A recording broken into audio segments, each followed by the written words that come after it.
Imam Bukhari.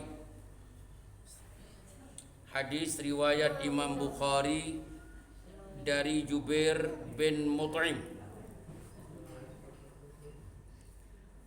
Kata Jubair, sahabat Nabi, bainama huwa yasiru ma'an Nabi sallallahu alaihi wasallam, Jubair bersama Nabi, maghfalahu min Hunain, selesai perang Hunain. Pulang dengan Nabi, Jubair dan sahabat-sahabat yang bersama Nabi pulang dari Hunain, peperangan. Tiba-tiba, ini kalimat tiba-tiba, fa'aliqahul a'rab, tiba-tiba dicegat. Nah itu, dicegat Nabi oleh orang Badui. Dicegat Nabi di tengah jalan oleh orang Badui. Kenapa dicegat? Begal, kalau istilah sekarang begal. Cuma dulu dicegat aja, dihadang oleh orang-orang Badui. Mereka banyak. Yas'alunahu, minta uang kalau istilah sekarang. Kalau dulu minta ya jatah, Bang Udin bagus. Jatah preman, ini mantan preman nih. Minta jatah preman. Hatta ittarruhu ila Samura, sehingga dia giring Nabi, takut lari, digiring sampai kepada sebuah pohon. Tuh dulu itu keadaan Nabi bagaimana? Supaya kita paham, Nabi itu bukan di istana tinggalnya istilahnya. Ya. Nabi digiring oleh siapa? Oleh Badui berapa orang? Sampai ke pohon digiring terus, dicegat tengah jalan sampai di pohon. Fa khatafat ridaahu, kan Nabi punya sorban, langsung dipegang sorbannya Nabi, ditarik dan dilepaskan dari bahu Nabi, dirampas istilahnya sorbannya. Tuh Nabi loh, dirampas sorbannya oleh orang Badui.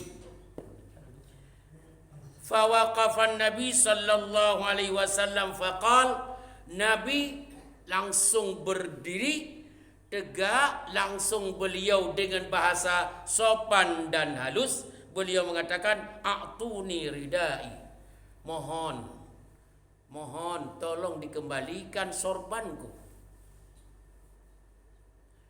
Wahai bapak-bapak, tolong kembalikan sorbanku.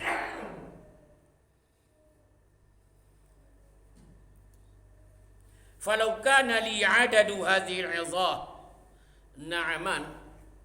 Percaya tidak? Nabi ngomong kepada orang Badui setelah beliau mengatakan kembalikan sorbanku. Ini belum dikembalikan. Langsung Rasulullah bersabda, "Lau kana li adadu hadhihi al-'idhah na'aman." Kalau saya punya kekayaan sejumlah, pohon-pohon kayu sekitarmu itu, saking banyaknya saya memiliki onta sejumlah yang banyak, memiliki kambing dan kekayaan sejumlah pohon di sekitarmu, laqasamtuhu bainakum, demi Allah akan saya bagikan semuanya kepada kalian kalau saya memiliki. Karena hidup Nabi bukan untuk dunia. Jadi bukan main harta di Nabi. Bukan Nabi bangga kalau banyak harta. Kalau andai kata Nabi, hai Badui, kalau andai kata saya memiliki kekayaan sebanyak batang-batang pohon di sekitarmu, saya miliki banyak onta, banyak kambing, banyak yang lain harta, laqasamtuhu bainakum, sekarang juga aku berikan semua kepadamu. Thumma la yajiduni bakhilan, Setelah saya keluarkan semua, saya berikan kepadamu, kamu pasti mengatakan Muhammad gak pelit orangnya. Muhammad gak pelit orangnya. Tapi mau saya berikan apa? Saya tidak memiliki. Wala kadzaban. Setelah saya berbuat semuanya, kalian mengatakan Muhammad itu bukan pendusta, bukan pembohong. Wala jabbanan, dan Muhammad itu bukan pengecut. Kalau setelah saya berikan semua hartaku kepadamu, cuma di mana? Dari mana saya ambil permintaanmu itu? Tolong kembalikan ridaku, sorbanku. Tolong kembalikan sorbanku. Apa yang kita pahami? Ini selesai hadis. Apa yang kita pahami? Pertama, setingkat Nabi, hidup beliau bukan anteng-anteng saja. Ada tantangan dalam dakwah, ada tantangan dengan masyarakat. Tidak anteng-anteng, tidak enak duduknya, tarik kaki kiri ke kaki kanan, ogah-ogah, enggak. Nabi penuh perjuangan. Bayangkan seorang seperti Nabi. Bayangkan seorang seperti Nabi sempat dihadang oleh orang Badui. Pertanda penjagaan Nabi enggak ketat kan?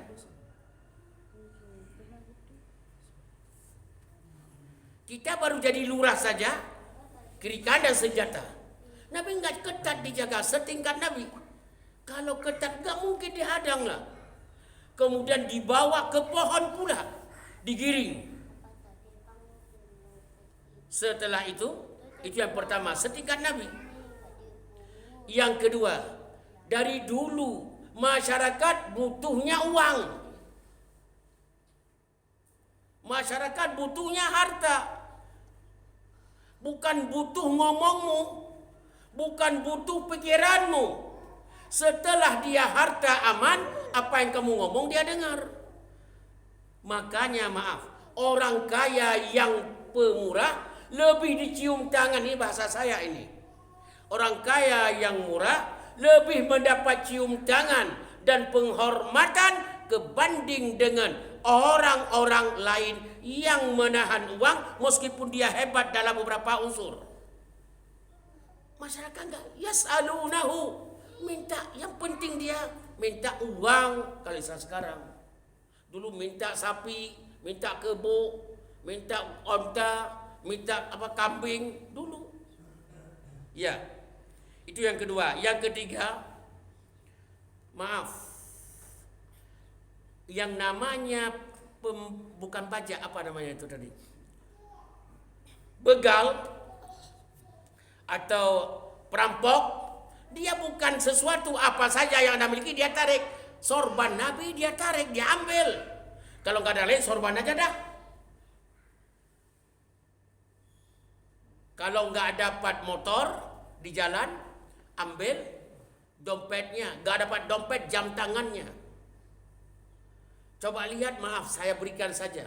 Di saat tsunami Aceh tahun 2004, itu jenazah itu ratusan ribu, bukan puluhan ribu, ratusan ribu jenazah. Itu semua orang di luar Aceh datang ngambil, lihat tangan, ada cincin emas enggak?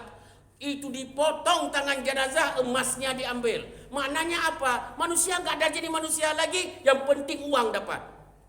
Ini manusia apaan ini? Mau begitu? Memang begitu. Makanya manusia matanya biru atau hijau melihat uang. Ini banyak pengalaman di sini. Bukan mata biru, melihat uang tuh hijau matanya. Dan ada iri dengan uang orang. Ini bukan manusia. Anda jangan jadi badui itu. Gak usah jadi badui lah. Alhamdulillah, kesehatan Anda dan keluarga yang sedang Anda miliki lebih terhormat, lebih manfaat, lebih bahagia dibanding dengan harta yang banyak tapi penyakit satu rumah kita. Untuk apa harta itu? Terima kasih kepada Allah yang telah diberikan kesehatan, meskipun hanya harus makan nasi pakai kerupuk. Jangan ada urusan itu. Tapi kalau orang-orang yang badui, kalau nggak dapat harta, sorban Nabi ditarik. Ya, itu yang ketiga. Yang keempat, Nabi tidak pernah memiliki sifat pelit. Dan Nabi tidak pernah memiliki sifat kadzdzab, pembohong, pendusta. Dan Nabi tidak memiliki sifat pengecut untuk berhadapan dengan masyarakat. Tapi bukan berarti merongrong, tidak. Kalau diminta, beliau langsung datang dan menjawab persoalan-persoalan umat. Ya, cuma Nabi yang kelima, Nabi tidak memiliki harta. Hanya Nabi memiliki kepemimpinan, menyampaikan risalah Allah kepada umat, itu saja kekayaan Nabi. Harta enggak memiliki, sehingga Nabi bilang, kalau saya memiliki harta sebanyak pohon-pohon sekitarmu, saya akan berikan semuanya kepadamu, sehingga kamu pasti mengatakan Muhammad tidak pelit orangnya. Saya berikan apa? Dari mana? Dari mana saya ambil? Tolong kembalikan ridakku itu, sorbanku yang kamu ambil itu. Itu sejarah cara hidup pada masa Nabi. Kesimpulan, kalau tidak mampu kita seperti itu, ikutilah sebisanya. Bisa di mana? Yang bisa kita lakukan di mana? Ramadan sebentar lagi. Saya ingat, apa yang telah kita lakukan dalam bulan Ramadan berbeda dengan apa yang kita lakukan nanti setelah Ramadan. Ingat kalimat saya, berbeda. 1 rupiah yang kita keluarkan di bulan Ramadan, 1 suap nasi yang kita keluarkan di bulan Ramadan untuk orang yang membutuhkan, itu tidak bisa kita hitung dengan nilai. Berbeda setelah Ramadan. Makanya ayo berbuat baik. Apa yang bisa Anda lakukan? Lakukan selama masih sehat. Mudah-mudahan kita dan keluarga kita selalu dijaga oleh Allah Subhanahu wa taala. Amin. Jawab dulu serentak, jangan diam. Jelas. Penutup. Andai kata Ramadan ini Ramadan terakhir bagi kita. Coba khayalkan Ramadan ini terakhir bagi saya. Semuanya pegang dadanya. Andai kata Ramadan ini terakhir bagi saya. Sedangkan amalan saya begini-begini aja. Dan tahun depan orang lain dalam masjid ini. Saya tidak ada lagi dalam masjid ini. Saya harus menginap di dalam pemakaman yang tidak ada orang yang mendampingi. Disitulah bersama ulat belatung-belatung di sana. Andai kata Ramadan tahun ini terakhir bagiku, apa yang harus aku lakukan? Semuanya bertanya. Lakukan, maaf sekali lagi. Jangan buang-buang waktu. Perbaiki hatimu dengan orang lain. Perbaiki sikapmu dengan orang lain. Jemput kasih sayang orang lain kepadamu sehingga mereka berdoa kepada kita. Ayo bergaul. Ayo mantapkan. Ayo bersedekah, ayo bantu rumah-rumah Allah. Ayo berbuat baik. Anda miliki apa? Miliki telepon 1, kasih sama orang biar dia nikmati. Andai kata tahun ini Ramadan terakhir bagi sekitar. Tahun depan jangan-jangan gak ada lagi kita. Saya ngomong ini tidak tua, tidak muda loh. Di kampung saya baru ada berita, Abang Usman, tukang manjat kelapa, dari kebun orang ke kebun orang, cari hanya kelapa sebagai ongkos dia 1 batang kelapa, membersihkan dan memetik buahnya, dia dikasih 2 buah kelapa. 10 kelapa 20 buah dia kasih. Apa kejadiannya? Maaf, anak muda masih. Ya model-model kita lebih muda. Tiba-tiba pusing di pohon kelapa, jatuh langsung meninggal dunia. patah. Maaf, umur di tangan Allah. Jangan kita katakan saya sehat, saya akan begini. Semua tangan Allah. Bukan yang sakit saja yang harus pergi. Jangan-jangan yang sehat, yang tidak kita sangka-sangka, itu yang harus pergi. Sementara yang sakit masih diberikan kesempatan untuk hidup beberapa tahun ke depan. Yang saya ngomong ini jawab serentak jelas. Jelas. Kurang semangat jelas. Subhanakallahumma wa bihamdika asyhadu an la ilaha illa anta astaghfiruka wa atubu ilaik. Bapak dan Ibu, sebelum kita bangun dari masjid atau di mana-mana salat sehari semalam 5 waktu atau tarawih atau tahajud witir, doakan teman-teman kita tanpa sepengetahuan dia. Allah terima dengan baik. Doakan mereka. Ya Allah si fulan, ya Allah si fulan temanku, ya Allah panjang umur, sehatkan badan, terima amalannya. Doa saling kita berdoa satu sama lain. Kenapa? Seperti kita mendoakan dia, dia juga ikut mendoakan kita. Disitulah amalan soleh kita dan diterima oleh Allah. Karena kita tidak setur muka. Dia pun nggak tahu apa yang kita doakan dia sekarang.